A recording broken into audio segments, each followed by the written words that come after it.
Hello, my name's Saul Marmot. I'm one of the GPs who works with the Bromley by Bow Health Partnership. We work in very close relations with the Bromley by Bow Centre. In fact, one of our surgeries is on the Bromley by Bow Centre site, and this is really how our relationship started. I've been lucky enough to be here for over 20 years now. I've had some wonderful experiences and learned an awful lot. Essentially today I've been asked to talk to you about the social determinants of health. Now this is an expression that's been around for a while now.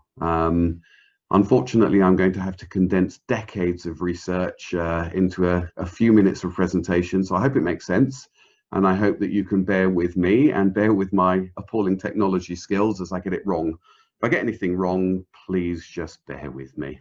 Okay, so what are the social determinants of health? Essentially, it's the interaction between your environment and your health. So it's how your environment affects your long-term health outcomes, and it's how your health affects your long-term environment. So if you're sick and you're poor and you haven't got the personal resource, the access to information, the ability, the belief that you can make a positive difference to your health outcomes, obviously that has a massive effect on your mental health too. Your mental health then deteriorates, as does your physical health, because obviously they work in a cycle. You know, the more depressed, the more anxious you are, the less likely you are to be able to recover from your physical health, and the less likely you are to be able to access those resources that might help you.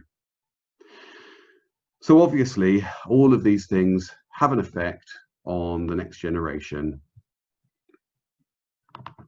They have an effect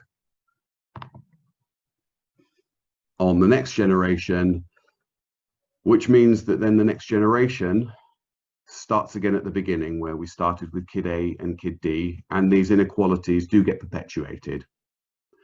So the slide I've got up here just is some headlines. These are the main areas of the social determinants of health.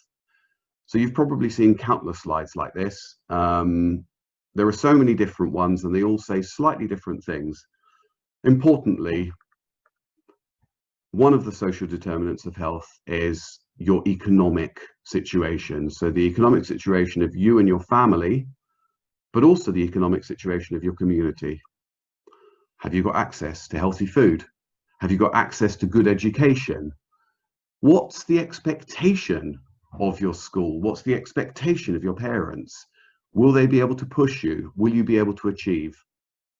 And of course, the environment that you live in. So the house that you particularly live in, is it damp? Does it have a garden? Is it overcrowded?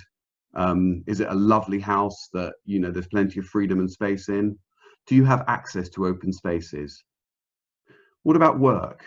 Do you actually have work? Are you in work? If you are in work, what's the work environment like? And healthcare.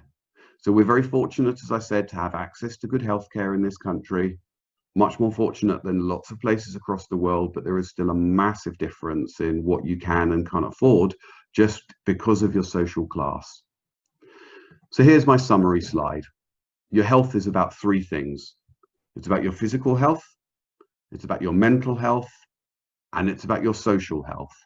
And if all three of those things are in balance, then that will make a massive difference to your overall health.